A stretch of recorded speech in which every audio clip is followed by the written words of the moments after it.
Баршаңызға қайырлы күн, менің арнама қош келдіңіздер. Бүгінгі видеода өте керемет дәмді шығатын итальяндық тағам, паста альфредо тағамының рецептісімен бөлісемін.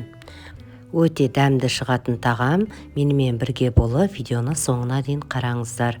Бізге қажетті заттар осындай паста лапшасы қажет болады, клейги қажет болады, сливки 22%, тауық төс еті, пияз, тұз, қуыруға сұйық май, пармезан сыры, черри помидоры және де балғын базилик, греби шампиньоны және де қарабұрыш қажет болады. Кастрюлемізге суымызды қайнатып, осы пасталарымызды салып, 7 минуттай қайнатып алатын боламыз. Үстіне тұзымызды саламыз. Осылай шанышқының көмегімен ажыратып аламыз кішкене.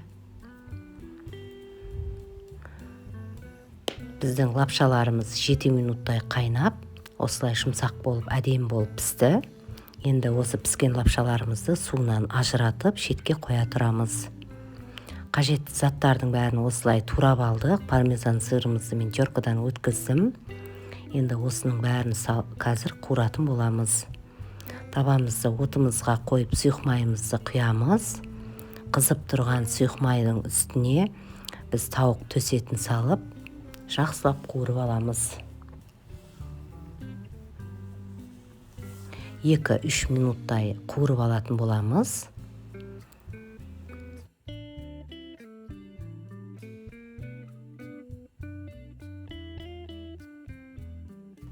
Осының үстіне біз греби шампиньонымызды саламыз. Тағы да бір 3-4 минуттай қуыратын боламыз. Біздің шампиньондарымыз кішкене қызарып, қуырылуы қажет. Қажетті заттардың бәрін осы видеоның астына жазып қалдыратын боламын. Бұл жерде бізде бір порция ғана жасалады қазір. Осы бір порцияға қажетті заттардың бәрін өлшемі менен видеоның астына жазып қалдыратын боламын. Енді үстіне пиязымыз бен черри қызанағын саламыз, помидорымызды. Бәрін қосып тағы да азырақ қуыратын боламыз. Біздің пияздарымыз қызарып қуырылуы қажет. Осының үстіне біз клейгиімізді құямыз. Клейгиімізді құйып, жай отта қайнатып пісіретін боламыз. Үстіне тұзымызды саламыз, қарабұрышымызды саламыз. Және де астын жайлатып, жай қойып, біз қақпағымызды жауып, 4 минуттай бұқтырып пісіретін боламыз. 4 минуттай тұрды, біздің пастамыздың соусы дайын, пісіп дайын болған. Енді осының үстіне біз пісіріп қойған паста лапшасын осылай салып, жайғастыратын боламыз.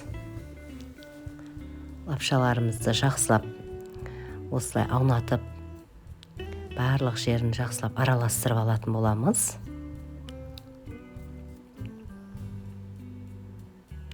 Біздің паста альфредо тағамымыз осымен дайын. Жақсылап араластырып, біз ыдысымызға салып ұсынсақ болады.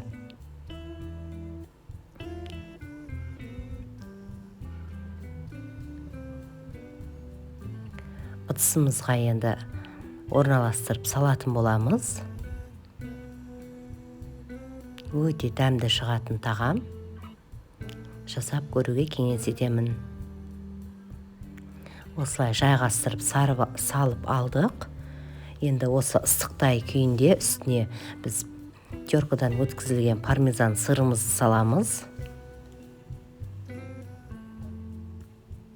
Пармезан сыры осы пастаға жақсы үйлесетін болады, және де балғын базиликті салатын боламыз. Бұл әсемдік үшін және де осы тағамға өте керемет үйлеседі. Астарың дәмді болсын. Жасап көруге кеңес етемін. Өте керемет дәмді шығады. Мені қолдап, лайк басып, комментарий жазуды ұмытпаңыздар.